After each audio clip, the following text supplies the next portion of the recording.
Well, hi, everybody. It's the Week in the Tackle podcast, the podcast where we get together on a weekly basis and tackle things that we think are interesting from the world of football and or soccer. I'm Tom Rennie. Alongside me is a man you've seen on every single TV screen, on every single broadcast for the FIFA Club World Cup across the last month or so. Is the hardest working man in showbiz, who's literally at home today for like 20 minutes. And I said, mate, surely you've worked enough this week. And he said, no, we will do the podcast.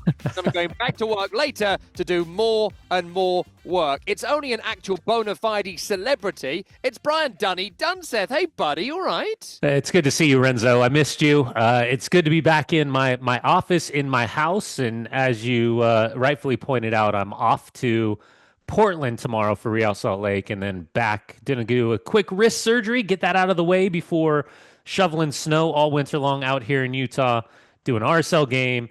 Then it's off to Charlotte. Then it's Leagues Cup extravaganza, right back into it. But glad to be back with you. Glad to be back with TO Max on Apple TV.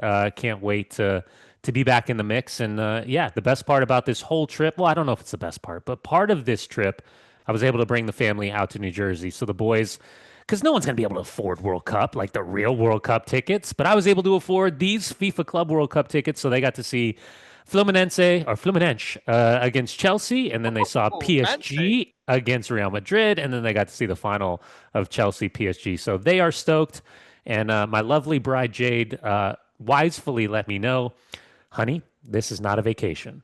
So for the boys, it was. Excuse me. For my wife, I think I owe her this summer. I think I pulled the rug out from underneath her. I think you probably do. Just a good tournament. I mean, do you enjoy the tournament? I mean, you were on a lot of the coverage over here. You've been on every single broadcast. You got to the final as well, which must have been pretty fantastic.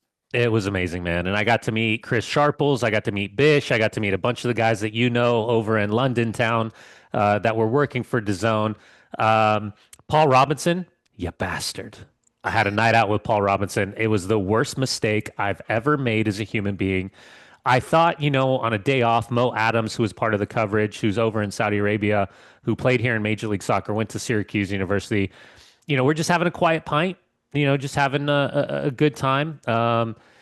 Shane Gillis was in the vicinity of where we were all hanging out. Everyone was chill. By the way, you sure it wasn't him who stole the trophy? And it was Shane Gillis dressed as Trump. Dude, can I tell you the wildest story? So we're at this place called McRae's, and it's Mo and I, and we're having a drink. It's a night off. We're not working the next day, and Shane Gillis is there with all of his friends, and he could not be any more of a nicer human being. Like, obviously, he's a super celebrity here in the United States, down to earth. So I don't go up to celebrities. It's not really my thing. I just sit and I'm like, oh, cool. And I was more interested in his interaction with human beings that were sometimes inebriated. And he was the nicest, like just how he comes off on any of the things that he's a part of. Hilarious, so kind, took every picture with everybody, went out of his way to, even when he was being bothered, it was obvious, like he still was very, very kind. So human being, A+. But it was the night that the United States bombed Iran. So, Rennie, I didn't know where this was going. Rennie. It wasn't Gillis who gave the order. So we're sitting in the bar, and Trump's about to do his presidential address the nation. And Shane Gillis, who is widely, I think, respected as the best Trump impersonator here in the United States, he asked the bartender to change the channels so we could listen to Trump's State of the Union, bombing Iran, whatever speech, or however you verbalize it correctly. Can I tell you, like, fishbowl moment, like that you're in a zoo with like an endangered animal and you're like, oh my God, there's a white Bengal tiger or something like that. Like watching Shane Gillis absorb this Trump doing his State of the Union after this and then go back. I was like, oh my God, this is like I said to Mo, out of all the memories for the FIFA Club World Cup, this might be up there as like 1A outside of the tournament experience. So it was, and then just seeing him like, because like he's a master of like taking in what he's seeing and then mimicking it. And then, at some point he's going to do this bit and I and Mo were going to say like, holy crap, we were there when he was like learning the bit and watching the bit in real time. So, dude, so many subplots. But that same night, Paul Robinson, ends up nicest guy in the world, but he's a bully. And Mo and I got bullied, and it was amazing. And it was, we had a couple beers, and we're just hanging out. And then Paul says, "Hey, come on over. Sharples is here. Bish is here. A couple of other people are here. I want you to introduce us here." And all of a sudden, it's, yeah, love. Can we get Tito's and Coke and 6 shots of Jaeger? And I was like, I'm not doing Jaeger. He's like, come on, Dunny. Come on, Mo. Come on, Dunny. Come on, Mo. And he's like, you can't be double parked. Can't be double parked. He had tomorrow off. You're telling me he wasn't working the next. I don't know if he had tomorrow off, but no, it was it was an experience. I had the worst hangover I've had in a long effing time.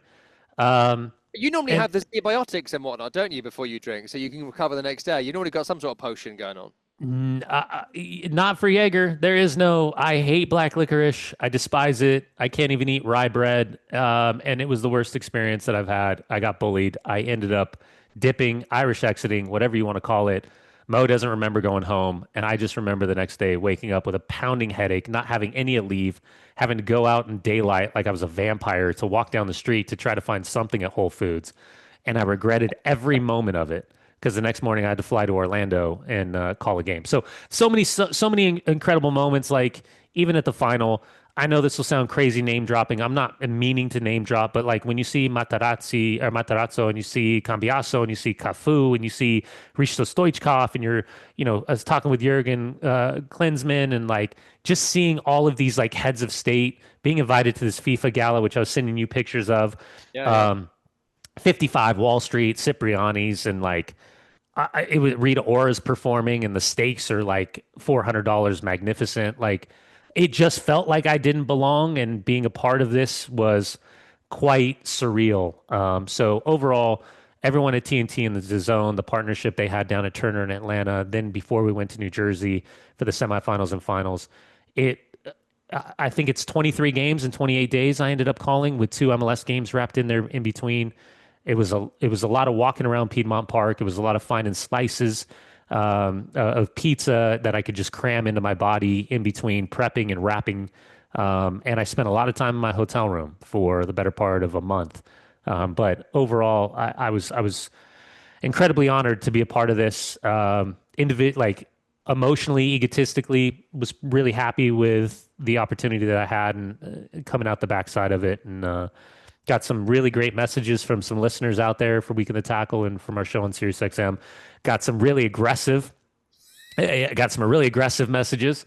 One called me a dying velociraptor. So Gabe Ortiz of Survivor fame sent me a mocked up AI cartoon of that, which was fun. And it's amazing the moment someone finds your email address and decides to call you every name in the book. And you're like, I wasn't even concerned with that. I was more concerned of how they found my email address. But there's some psychos out there. But overall, very, very, very happy with the way it all ended out, and knowing that once in a lifetime opportunity, and hopefully I took advantage of it. Apart from the psychos and the death threats, how do you enjoy the play, Mrs. Lincoln? I wanted to ask you a bit about the President of the United States, mainly because, like, I think this is fascinating that he was there, and like, I love the fact we live in a universe where he knows who Cole Palmer is, and vice versa. And there's a great meme doing the rounds of Palmer meeting Trump when he got his Player of the Tournament thing, and the caption is, "Wow, aren't you the guy from Home Alone 2?" The best. Like, I saw that. I'm sure he does, but like, I can fully believe that he was like, "Oh, is he? President of the what? From The Apprentice," or something like that, which I think is good. Whether we know what that is, I don't know. What Alan Sugar? No, the American one. No, never. But like, the reason I want to talk to you about it is because this tournament has, I would say, I'm still in the detractor camp, and I would say there's a lot of learnings from it. I love the idea of a Club World Cup, as we've discussed previously. I think there's a way to deliver this in a way that would appeal to me, but of course, it's not being built just to appeal to me. It's being built to fill out stadiums and get Real Madrid to play there. So fine, like, I'll give you my dream version of it and the version that exists. And if we can come to somewhere in the middle, there's a great future for this tournament. But the Trump thing is interesting because, I like to read the papers in the morning and see what's doing the rounds and see what gains traction. Him being on stage for the trophy lift is maybe the biggest thing to happen to this tournament full stop, by a huge, huge margin. This is front page, back page. This is something my mum, who hates football, is talking about. This is something the mums down the school gates are talking about. Yeah. Yeah. This is something that the rugby guys here at TalkSport, where I work, are talking about. Everyone, the people who work in HR who don't know anything about the sport at all, are talking about it. People on the bus, people on the train. It's a transcendent moment. The most famous man in the world was there talking to Robert Sanchez, Rick James, and Cole Palmer. And it was Robert Sanchez, Chelsea goalkeeper, who said to Donald actual Trump, "Nah, lift it. It's fine. Stay here, mate. Lift it, Reese." Yeah. Amazing. So, look, away from the Trump, from him personally, I don't want to get too much into that. I'll save that from my my It's secret. polarizing. Yeah. Yeah. But he's a polarizing figure, sure. Yeah. Yeah. Like him being there.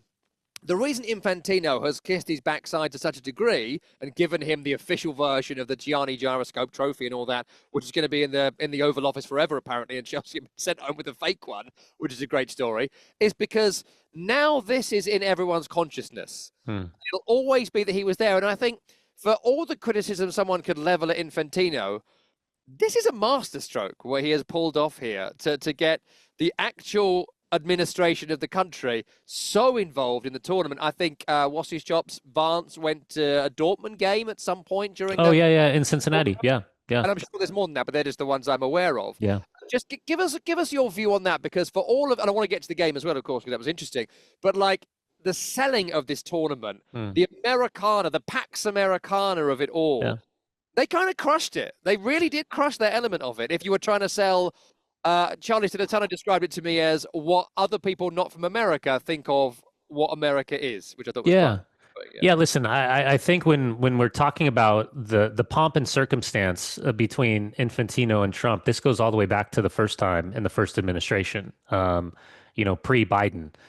So coming back into office, not surprised that Infantino immediately started getting this relationship publicized as quickly as possible, and subsequently the talk of FIFA opening offices in the Trump Tower. And for here in America, Chuck Blazer, who was a part of the CONCACAF, fall off, he was in Trump Tower as well. So there was there's so many like nuanced storylines with American soccer and U.S. football here that kind of does tie in.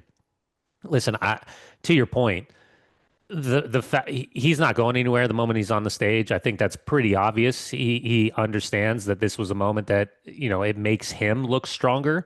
However you politically fall in line, not my business. I don't care. It's up to you. Knows how to play it. He links politics and sport better than anyone maybe ever. Yeah. Listen, and for me, 2 + 2 = 5. No problem. Got it. So I'm not surprised. I mean, even if Infantino was like, "All right, now we go," and he's like, "No, I'm good, bro. I'm chilling."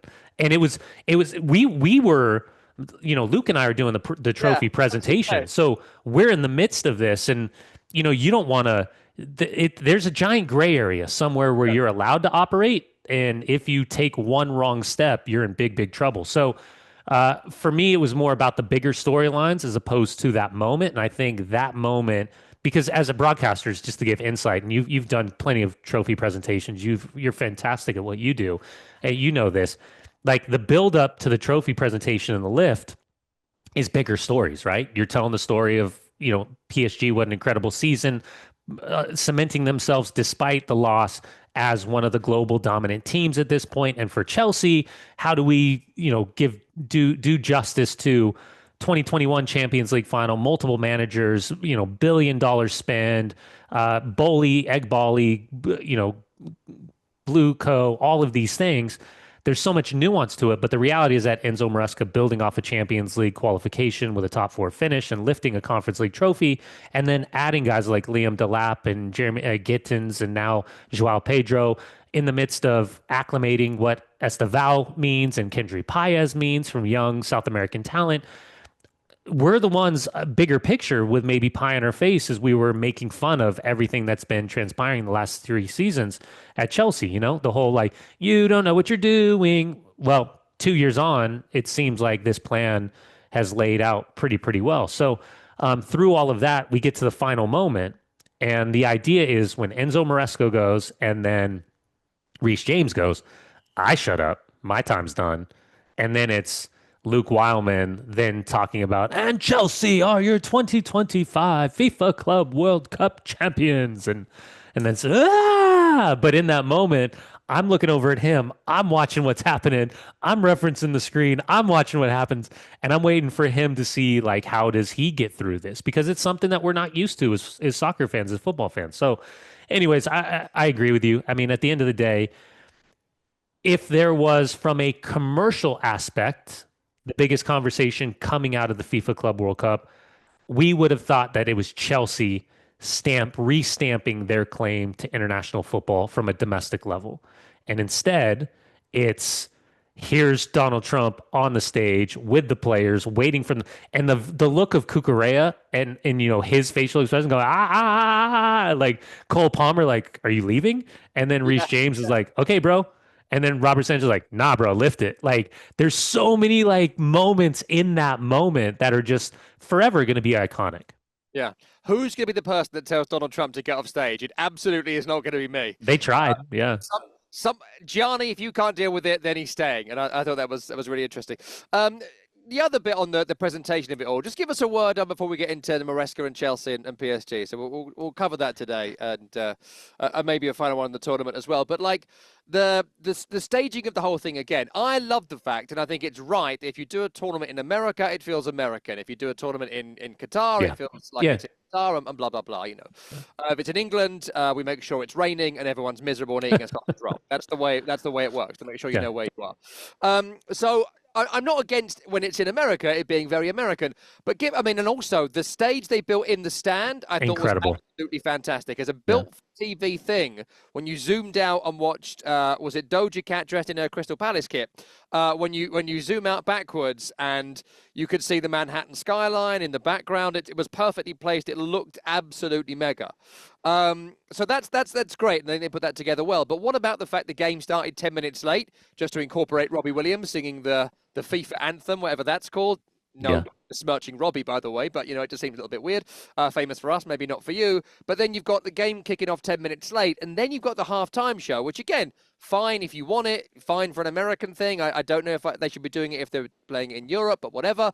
Yeah. But runs over by 10 minutes, and PSG, who have had a battering first half, they're demoralised, they don't look invigorated, they're not used to finding themselves 3-0 down. There's a massive collective head loss that goes on later and throughout the second half. And they've got like Chris Martin on stage, bobbing around doing whatever, playing his hits for the middle-aged mums. And like Kvaratskhelia is going, come on, we're 3-0 down. I've got to get on here. I mean, that can't happen in the World Cup final, can it? Next year that the game starts 10 minutes late, pre and kind of half? Yeah, so to give you guys insight, it was usually 15 minutes, and it's tight. Like, let's go, let's go, let's go, let's go. And this one was supposed to be 22 minutes, and it ran a little bit longer, to the point where, like, even as broadcasters, Dimitar Berbatov and Juan Pablo Angel and Chris Richards and Alex Scott are trying to, like, talk about the game itself. And they only had time to show the highlights of the goals. And so they, like, as broadcasters, you want to, like, dig into halftime. Like, oh, my God, how did PSG just do this? And you subsequently are at the mercy of the halftime show, because obviously as a broadcaster, you're taking the world feed. So they're not going to just be cutting you up everything that you want and putting you on camera and, overshadowing J Balvin and Doja Cat and, Chris Martin. So, we saw this at Champions League final at Allianz Arena in Germany and Munich, and I don't think it's going anywhere. If Champions League in the same way, it didn't hit the same. No, and it didn't. And I believe, was it J-Lo no, it wasn't J-Lo in the 94. I think J-Lo was the Women's World Cup at the Rose Bowl. It's coming, it's happening. But to your point, there was two things that happened. Not only the length of it, but Kvaratskhelia and everyone was on the field for PSG. Chelsea were late coming out. Like, we came back on air and we had to fill for maybe 2 minutes, 3 minutes, because Chelsea, the subs were already to the bench, and PSG was like warming up players, and we thought Mayulu, we thought Zaire Emery, we thought they were coming on immediately.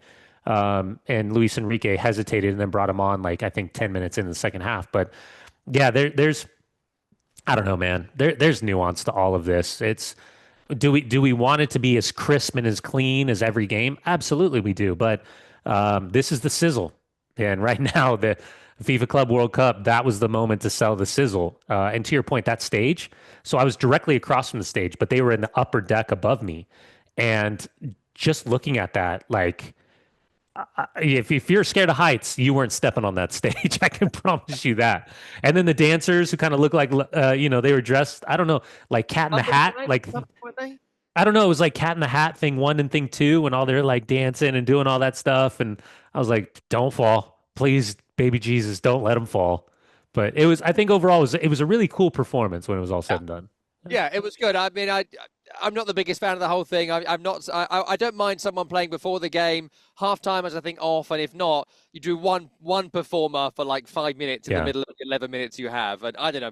I did think the stage being in the stand was really clever. And By the way, really quick, I thought Robbie Williams, I thought his hair was going to catch on fire because they were doing these sparklers behind him and the wind was kind of pushing across. So if he's looking camera, it was off his right shoulder. And obviously they have a ton of hairspray and stuff and whatever. And there was a moment when I don't know the girl's name that he was singing the song with, but as she's walking and she's doing her strut, like the slow strut to the stadium or to the mid, the thing goes off the sparklers and off camera, you just see him go like this, Rennie. He's like, he's like whipping at the back of his hair. And I was like, please don't light Robbie Williams on fire. Please don't light him on fire. So yeah, it was Laura Pausini, who's a big pop star in Italy. I learned yesterday. I didn't know she was previously either, but they were appealing to the European audience with Robbie Williams and Laura Pausini. I don't know how the song "Desire" goes, the FIFA 25 anthem. Did you enjoy it? Would you be able to hum it? The only thing I have locked into my head is na na na na na na na na na na na na. That was over and over and over coming in from every single break. We'd go to break and we'd come back from break, and that was the song. And so it's just kind of burned into my brain right now. More for the darts than FIFA, but there we go. Let me ask you about Chelsea, considering it was such an incredible performance from them against Paris Saint-Germain. And I just wondered sort of broadly whether it's changed your perspective on Chelsea. You mentioned it in a previous answer about like the development they have had and like the unlimited money they've thrown at it. Was it ever going to work out? And at this point, they qualified for the Champions League. They won the Conference League, which was a bit of a breeze until the final. But they did beat a good Betis in that final. They come to this competition. They do get the Gareth Southgate path of basically no one of worth until the final, as compared to PSG. You know, that's the way it goes. But like this particular performance, does it take a little bit of that kind of the doubt away and make us think moving forward that they aren't what did Gary Neville once say, the billionaire blue bottle jobs or whatever? Maybe they're actual contenders and maybe they should be? Yeah, they are. It's funny you say that. I was thinking about it this morning after I spoke with you and Jack Collins on SiriusXM. We have to do our predictions on SiriusXM, our Giorgio Mug predictions. And like, I'm really toying with the idea of having them winning the Premier League this season. Who was fourth last year for you? Remind us. Who was fourth? Yeah. I don't want to. Who was going to sneak into the Champions League on your last year? Remember? Well, right now they're currently not allowing Garnacho and Marcus Rashford to train. So if that gives you an indication of who I thought, yeah. So, anyways, I'm really about doing Chelsea. You're going to do Chelsea. Can I tell you why? Yeah. Because I think they're smart with Madueke to cash in on the money available. They've obviously gone with Liam Delap, who's I didn't realize how athletic he really is. I mean, when you see him with Ipswich Town, you're like, okay, but it's not a good team. With Chelsea, he is, I think, faster than Nicholas Jackson. I think he's a throwback of a hold up, get the ball out of your feet, spin into space. And I think he's really dynamic with his movement. And I thought that was the perfect fit until they brought in Joao Pedro. And I'm just wondering if Joao Pedro, with the Nicholas Jackson red card, if that was the moment where it's like, you know what? He's available. We got to go. We got to get him. Sitting on the beach, hanging out, a month off, and all of a sudden he's thrust in the team, coming off the bench. And I thought his debut was strong. And then Liam Delap gets an unnecessary yellow card for chirping at the referee. So he's suspended. So then what happens? Joao Pedro's in the starting 11 against his boyhood club, Fluminense. And he scores 2 goals, refuses to celebrate. And then, we're talking, Juan Pablo and I is like, well, does he go back to Liam Delap? No chance he gives Nicholas Jackson the start because Uh, you earn trust or you lose trust is what I was saying during this tournament. And I think, you know, while say maybe for Xabi Alonso in Real Madrid, this is a tournament where a lot of players earn the trust of the manager, where he can like Gonzalo Garcia, we call him Golazo Garcia. Nobody knew Gonzalo Garcia from Real Madrid before the tournament starts, and that's only because Kylian Mbappe gets sick. So all of a sudden, like chances taken, chances offered. Joao Pedro in that final, I thought was phenomenal. I've he, and I'm trying to say this the right way. He's Drogba-esque, but Diego Costa added.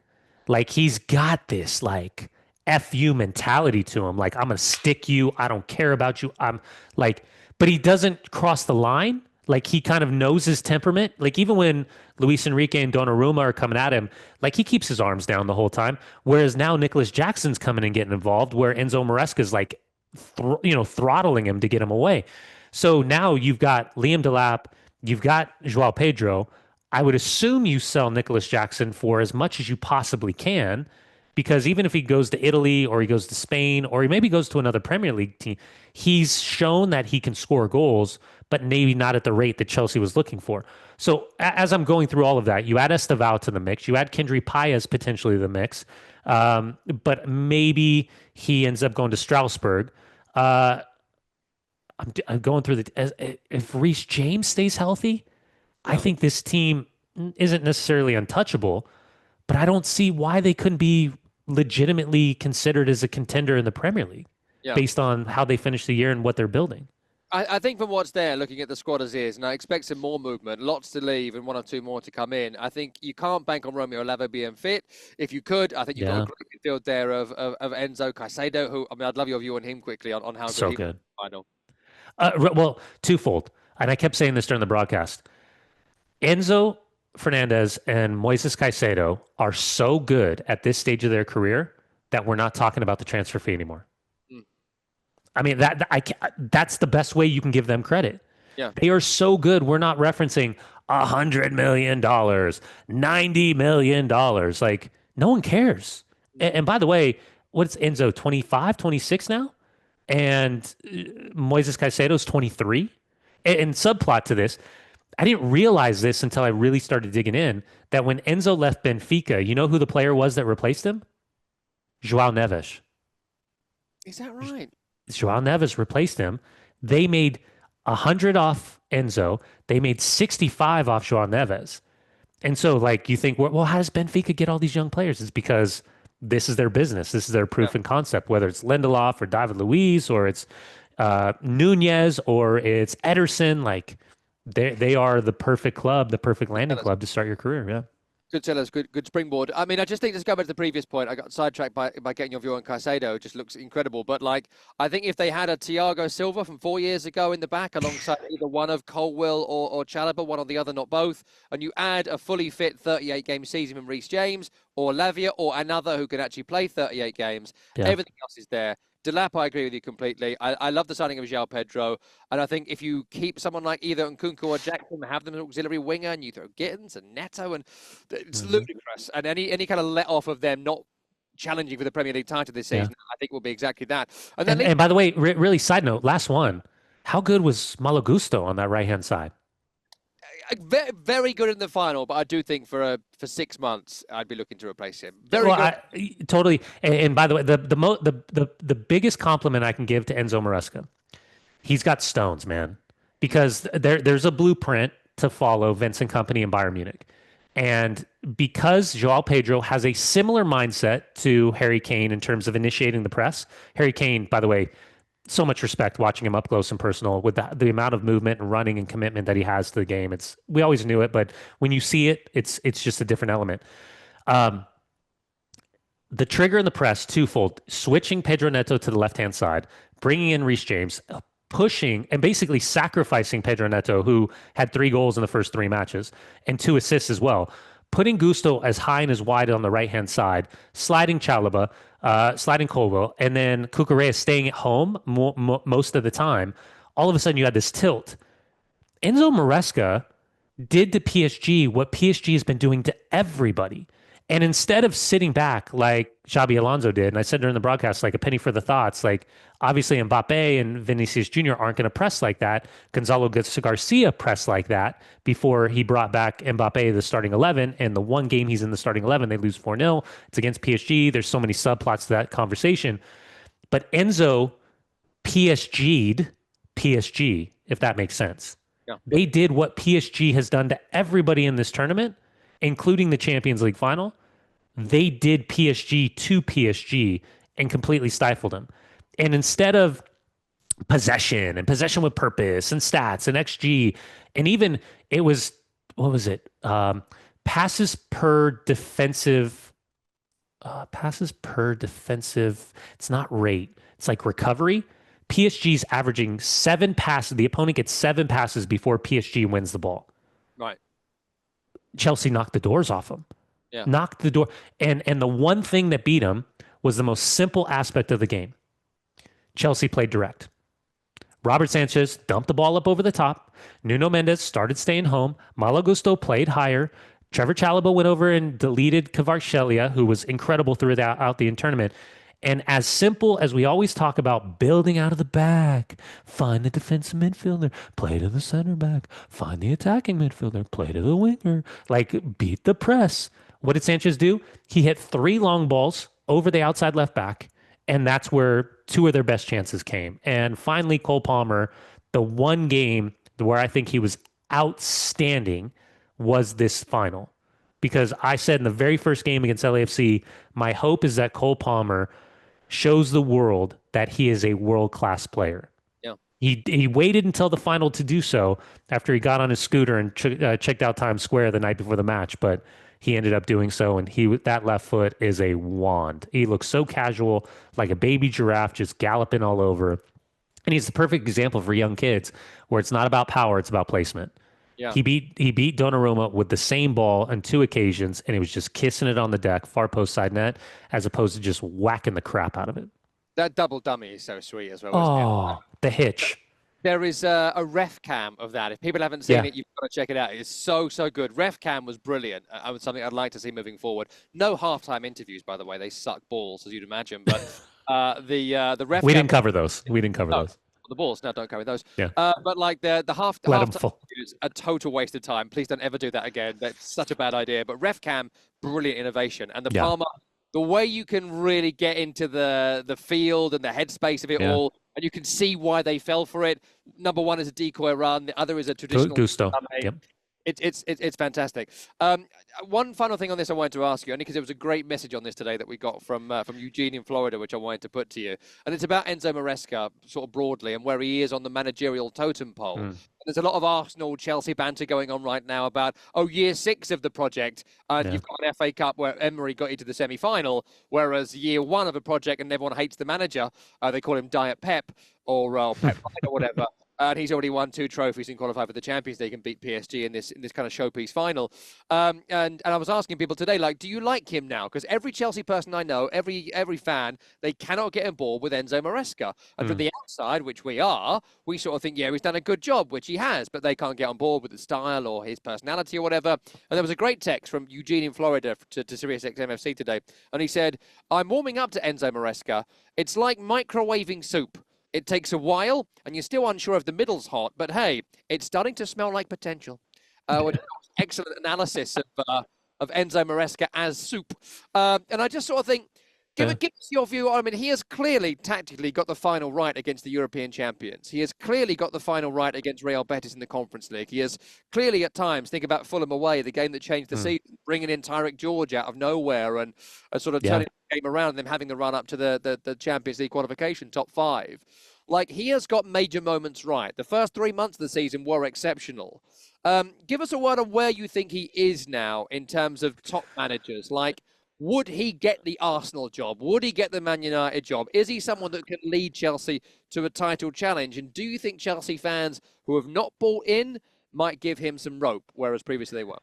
You know, it's really interesting, man, because we were in the build up to this game. We were talking about Luis Enrique is at the the final phase of his second season. And he capped it off with a Champions League title and a deep run in FIFA Club World Cup, which we thought predictive. Everyone was thinking maybe 3-1, PSG Chelsea. That was my prediction. I'm obviously terrible at predictions, considering I had Manchester United finishing top four as well as, or no, top four. No, I had West Ham finishing You top had four. West Ham in fourth. You had Man It's even U worse. third and West Ham fourth. What you had? By the way, Was that 15th and 14th or something like that? congrats on selling Kudus. Can't wait to see him play with a big club. Was he moving again?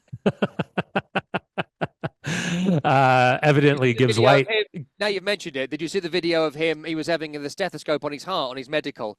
And he said the most vomit-inducing thing ever, where the guy said, "Can I test your heart?" And he said, "This is where Tottenham are." Oh God. Anyway, carry on. Yeah. Well, I think there's twofold. Number one, I think it's an not unfair. The comparison with Arteta, I think the only reference point should be unlimited amount of money that's been spent on Chelsea with multiple managers.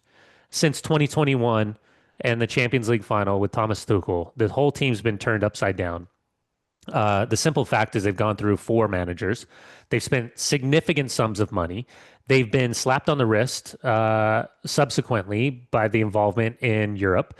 Was a 35 million pound fine, which was paid off because of the run. To make the final, it was 21 million. To win the final was another 40 million. So they walked away with monopoly money when it was all said and done and offset some of the losses. Now, how they got there, that's up for debate. That's up for everyone to decide where you fall in line. But it's not the same. It's not apples to apples. I think it's an unfair. I don't think it's a fair comparison when you're trying to say Enzo Arteta with where the two clubs are. Now, where Enzo is, it's interesting. I was thinking about this the other day, Tom. You know this better than anybody. And we had this conversation with Eric Ten Hag. You can be an excellent manager. I was having this conversation with Pellegrini Matarazzo, the New Jersey-born manager over in England, or excuse me, in Germany.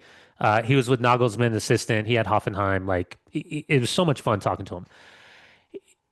We were talking about the difference between earning the respect of the players and having the training sessions and having the model, the game model, and having the buy-in. Then the political side, which is stepping in front of the cameras and dealing with a media member that's out to get you, gotcha moments, and then the connectivity with the fan base. Those are two very different things. And I think what's interesting is that now in the modern game, and having seen this up close during this tournament, you got guys that are great in front of the media that I don't think their game models are being backed by the players in the way that maybe the general public thinks. You know, you got the power of TV versus what's happening on the field, the 90 minutes between the white lines. And I think for Enzo, it's an evolution of a process. I'm really intrigued to see now how he's treated by the English media in particular. Because I think because of this, how do you disrespect a man that got a top 4 finish, that won a Conference League, and that just won the FIFA Club World Cup by absolutely demolishing a PSG that had demolished everybody? 5-0 Inter in the final, 4-0 against Simeone and Atletico Madrid, 2-0 being down 2 men against Bayern Munich, and then thrashing a fully loaded Real Madrid side, a 4-0. I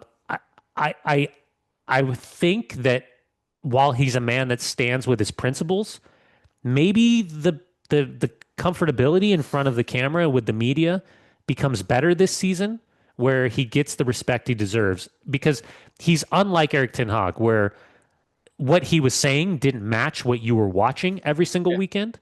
They do say that about Maresca, though, Chelsea fans. I can see it. Yeah. Well, because you and I mean, we jinxed Chelsea, right? We went to our holiday break, you know, and we were like, what's the most outlandish prediction you can have? We both had Chelsea winning the Premier League. And then, you know, and that was on the backside of Enzo saying the team's not ready. And now, after what you said about Man U and West Ham, why did I follow you down that rabbit hole? I don't know.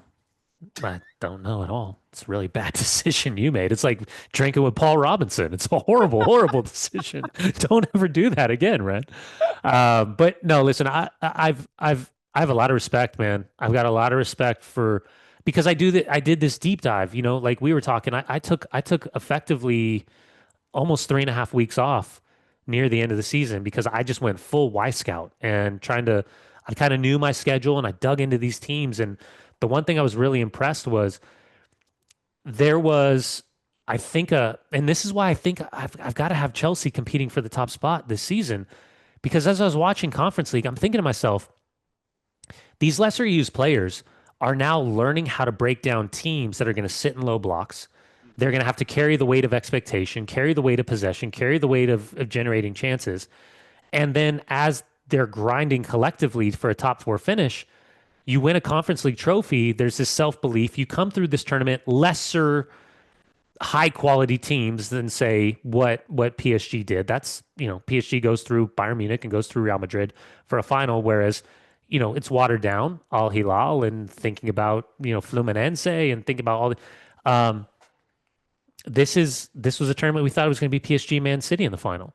So for all of those things happening, I think that this group has developed the younger players that maybe weren't relied on week in, week out, that now thinking about Penders, thinking about Isugu, thinking about Andre Santos, thinking about Tyreek George, thinking about Estevao, thinking about potential of Kendry Paez, a true number 10, Messi-like number 10 coming out of Ecuador.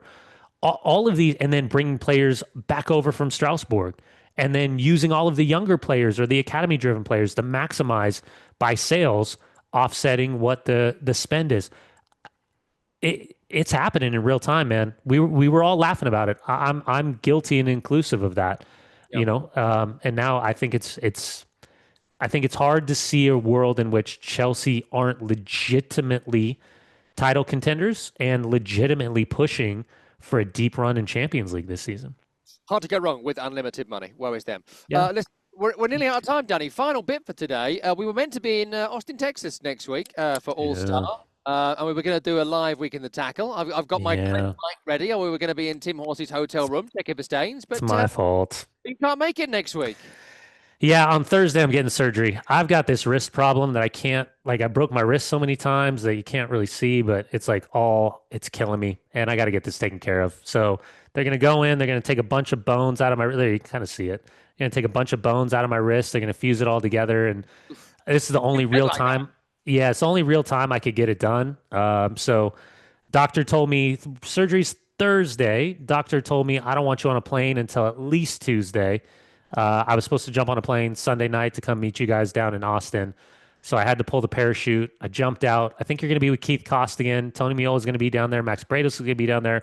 I'm insanely jealous. I'm going to have serious FOMO because I won't be at the table when Rennie says something highly inappropriate in amongst company that he should not have said. But yeah, I'm going to miss you. I love hanging out with you, my man, and disappointed I'm not going to be there, but I had to make this decision. Well, the good news is I'm going to be there 2 days early this year. So I'm getting there Saturday morning as opposed to like Sunday night or Monday morning like everyone else. So I'm going to have 48 hours loose in Austin, Texas on my own before anyone else arrives. And so I can get all that stuff out of my system early doors, Can I tell you? I'm going to see Waves at the Mohawk in downtown Austin on Saturday night. It's one of the best cities in the world. You're absolutely going to love it. You're going to sweat through every article of clothing that you ever thought you possibly could. Let me tell you something about TO Max. Yes. Be careful. Is there a survival guide? Just be careful. Yes. I've effectively grown up in this business with Max. We've got 350 games underneath our belt together. He will be we're back together tomorrow in Portland and then heading off. He'll be here in Salt Lake City before he heads down. Just try not to hang with him. Because if you do. You don't think I can? I'm tough. You're a grown-ass man. Oh, no, I know you can. I've never seen a man blackout drunk in the wrong hotel, realize he's in the wrong hotel, and somehow get to the right hotel like you did in Washington, D.C. I signed up for every appointment, didn't I? You were, thankfully, I was supposed to do. Thankfully, we were sweating profusely, and I think most of the liquor got out of your body by the time we had a conversation with Wayne Rooney. I did have a nap on the floor near the Washington Monument for like an hour on my own. That's right. You did. I forgot about that. You did lay down. You were all in a cab, and I was like, yeah, I'm just going to... I'm so jealous because you campfire, whiskeys, and s'mores. This was the place to do it in Austin. Maybe even force you to eat a little meat off the bone with some incredible barbecue down there. Yeah. But you'll have fun. You'll love Maxi. Maxi is. I promise you. I know I'm gonna get messages from you and Brados because you guys are gonna knock it out of the park. So I love you and I miss you. Into the night is what we're going to be doing. Just talking Yeah, about how we want to bring back the Moisiah. 2 a.m. Bring him back. Oh, that's right too. West Ham homers. Hey, Jesus. this is the only reason we speak to each other. Just to moan about. My God. Can't wait. Dunny, always a pleasure. Great Same, work. brother. You were fantastic. It was really great to hear you on TV over here and get to enjoy your work. And yeah, feel free to get me a job, mate. Christ. I think I told you while I was at the FIFA gala. My friends are working there with you. Why can't you? Yeah, it was Wolfman and all my friends. great guys. Yeah, they got sucked in. They got bullied by Paul Robinson as well. So poor Bish. Right. You got to ask him about the cut on his head. Okay, I'll ask him. I'll find It's out. like day one. I'll find out. I look forward to it. Right, we're out of time. That's Brian Dunseth over there. I'm Tom Rennie. I'm also producing the programme, so I'm not going to mention Tim Horsey this week. Well, I've done it now. Anyway, we'll see you next time.